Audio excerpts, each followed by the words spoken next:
Now Bohr के model में एक बहुत इंपॉर्टेंट एस्पेक्ट था एटम की अंडरस्टैंडिंग का, that it was explaining how the spectrum is formed. तो इसने ये एक्सप्लेन किया कि एक एटम के अंदर स्पेक्ट्रम कैसे फॉर्म होता है। सो सबसे पहले हम ये देखते हैं कि स्पेक्ट्रम क्या चीज़ है। तो फॉर एग्जांपल हम एक प्रिज्म के ऊपर वाइट लाइट थ्रो करते हैं। जब हम वाइट लाइट्स प्रिज्म के ऊपर थ्रो करते हैं तो वाइट लाइट 7 कंपोनेंट्स में सेपरेट हो जाती है। तो ये 7 कंपोनेंट्स क्या हैं हमारे पास? Violet, indigo, blue, green, yellow, orange, red. Now सबसे कम वेवलेंथ वॉयलेट की है तो इसकी स्कैटरिंग सबसे ज़्यादा है, और सबसे कम वेवलेंथ रेड की है तो इसकी स्कैटरिंग सबसे कम है। तो स्पेक्ट्रम क्या है कि splitting of a light into its component wavelengths is called spectrum. Now if we talk about types of spectrum, तो हमारे पास फर्स्ट टाइप है continuous spectrum, then we have line spectrum. तो मेजर ये 2 टाइप्स ही हैं। एक थर्ड टाइप है बैंड स्पेक्ट्रम जो हमें मॉलिक्यूल्स में देखने को मिलती है। कॉन्टिन्यूस स्पेक्ट्रम क्या है? तो जिस तरह आप रेनबो को देखते हैं तो रेनबो के अंदर आपके पास कोई एक डिफरेंशिएशन नहीं होती। कलर्स जो हैं वो स्मूथली मर्ज करते हैं from one point two other. तो रेनबो में कोई एक पॉइंट ऑफ क्लियर जो डिस्टिंक्शन है वो मौजूद नहीं है। कलर्स एक दूसरे में मर्ज कर रहे हैं और स्मूथली ट्रांजिट कर रहे हैं from one colour to other. तो ऐसे स्पेक्ट्रम को कहते हैं कॉन्टिन्यूस स्पेक्ट्रम। एटम के अंदर हमें कॉन्टिन्यूस स्पेक्ट्रम देखने को नहीं मिलता। Now second is line spectrum. तो हमें एटम के अंदर जो स्पेक्ट्रम मिलता है वो लाइन स्पेक्ट्रम देखने को मिलता है। उसमें हमें स्पेसिफिक एनर्जी की लाइंस देखने को मिलती हैं। कॉन्टिन्यूस यानी हर वेवलेंथ वाली लाइन हमें देखने को नहीं मिलती। कॉन्टिन्यूस नहीं होती यानी सारी वेवलेंथ्स प्रेजेंट नहीं होती, स्पेसिफिक वेवलेंथ्स प्रेजेंट होती हैं। नाउ ऐसा क्यों है? तो लेट्स सी। फॉर एग्जांपल हमारे पास हाइड्रोजन के या किसी भी एटम के फर्स्ट शेल की एनर्जी है फॉर एग्जांपल 4। सेकेंड शेल की एनर्जी है हमारे पास 8। थर्ड शेल की एनर्जी है फॉर एग्जांपल 11। फोर्थ शेल की एनर्जी है हमारे पास 13। तो अब हमें लाइन स्पेक्ट्रम कैसे देखने को मिलता है? तो फॉर एग्जांपल अगर एक इलेक्ट्रॉन फोर्थ शेल में है तो ये अगर आएगा थर्ड शेल में तो हमें कौन सी लाइन मिलेगी? 2 एनर्जी वाली लाइन मिलेगी। इसी तरह 11 से जब 8th में जाएगा तो कौन सी एनर्जी वाली लाइन मिलेगी? 3। या 8 से 4th में जाएगा तो हमें 4 एनर्जी वाली लाइन मिलेगी। या अगर इवन 13 से 8th में चला जाएगा तो 5 एनर्जी वाली लाइन मिलेगी। यानी हमें एक कॉन्टिन्यूस वेवलेंथ की फॉर्म में एटम का स्पेक्ट्रम देखने को नहीं मिलता। हमें सिर्फ वो एनर्जीज़ मिलती हैं या वो वेवलेंथ्स मिलती हैं जो हमारे पास इतनी है कि आपके पास शेल्स के दरमियान जितना डिस्टेंस है। फॉर एग्जांपल शेल्स के दरमियान डिस्टेंस जो है वो इतनी एनर्जीज प्रोड्यूस करता है। तो एटम के स्पेक्ट्रम में हमें सिर्फ स्पेसिफिक एनर्जीज देखने को मिलती हैं जो कॉरिस्पॉन्ड करती हैं to the difference between different types of shells. तो डिफरेंट शेल्स की जो एनर्जी के डिफरेंसेस हैं उनकी जो आपके पास डिफरेंस है वही एनर्जीज हमें एटम के स्पेक्ट्रम को देखने को मिलती हैं। तो इसलिए ये स्पेक्ट्रम कॉन्टिन्यूस नहीं होता, लाइन स्पेक्ट्रम होता है जिसमें हमें स्पेसिफिक एनर्जीज देखने को मिलती हैं।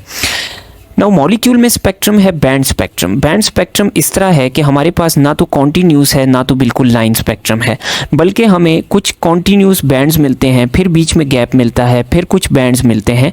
तो ऐसा स्पेक्ट्रम हमें मॉलिक्यूल्स के अंदर देखने को मिलता है।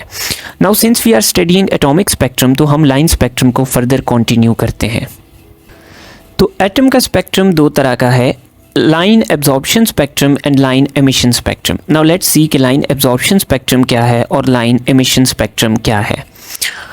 नाउ लाइन एब्जॉर्प्शन स्पेक्ट्रम हमारे पास कैसे बनता है? तो फॉर एग्जांपल हम एक एटम्स का सैंपल ले लेते हैं, इसके ऊपर हम सारी वेवलेंथ्स ऑफ लाइट को थ्रो करते हैं, यानी पूरी एक कॉन्टिन्यूस वेवलेंथ को थ्रो करते हैं, एक पूरी रेंज ऑफ वेवलेंथ्स को थ्रो करते हैं।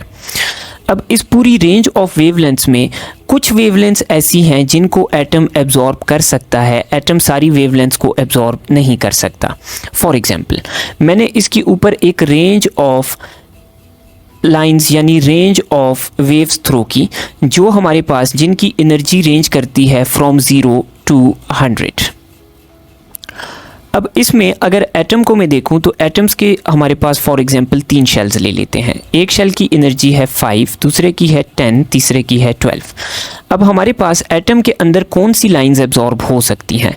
तो 10 माइनस 5 5, तो 5 एनर्जी वाली लाइन एटम एब्जॉर्ब कर सकता है। या 12 माइनस 10 2, तो 2 वाली एब्जॉर्ब हो सकती है। या 12 माइनस 5 7, तो ये 3 लाइंस ऐसी हैं जो हमारे पास ये एटम एब्जॉर्ब कर सकता है।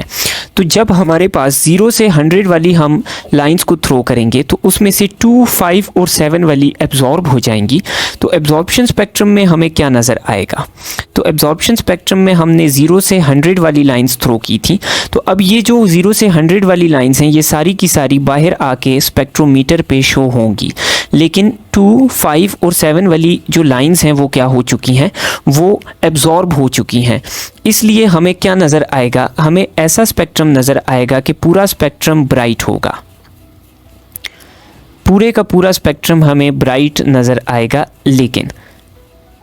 लेकिन हमारे पास जो 2, 5 और 7 एनर्जी वाले एरियाज़ हैं वो ब्लैक नज़र आएंगे, क्योंकि ये एनर्जीज़ जो हैं क्या हो चुकी हैं? एब्जॉर्ब हो चुकी हैं। तो एब्जॉर्प्शन स्पेक्ट्रम में हमें ब्राइट बैकग्राउंड मिलेगा और हमारे पास जो लाइंस हैं वो डार्क मिलेंगी। नाउ इसी के ऑपोजिट है एमिशन स्पेक्ट्रम। एमिशन स्पेक्ट्रम में हम इस तरह करते हैं कि एटम के ऊपर कोई वेवलेंथ थ्रो नहीं करते या कोई एनर्जी की रेडिएशन थ्रो नहीं करते। एमिशन स्पेक्ट्रम में हम एटम को किसी भी तरीके से एक्साइट कर देते हैं,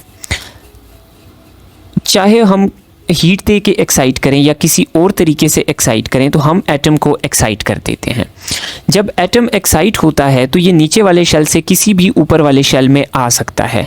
अब ऊपर वाले शेल से ये नीचे भी जाता है, क्योंकि इलेक्ट्रॉन ऊपर वाले शेल में ज़्यादा टाइम स्टे नहीं कर सकता, तो इसने वापस नीचे जाना होता है। तो नीचे जाने की ये पॉसिबिलिटीज़ हैं कि इलेक्ट्रॉन जब 12 से 10 एनर्जी में जाएगा तो 2 एनर्जी वाली जो लाइन है वो रिलीज़ करेगा, या 10 से 5 में जाएगा तो 5 एनर्जी वाली लाइन रिलीज़ करेगा, या 12 से अगर डायरेक्ट 5 में जाएगा तो 7 एनर्जी वाली लाइन एटम रिलीज़ करेगा। तो अब हमें एमिशन स्पेक्ट्रम में सिर्फ लाइंस रिलीज़ होती हुई मिलेंगी। कौन कौन सी लाइंस? 2 वाली, 5 वाली और 7 वाली। तो अब अगर हम इस स्पेक्ट्रम को देखेंगे तो इस स्पेक्ट्रम में चूंकि पीछे से कोई लाइंस नहीं आ रही तो हमें कोई ब्राइट बैकग्राउंड नहीं मिलेगा।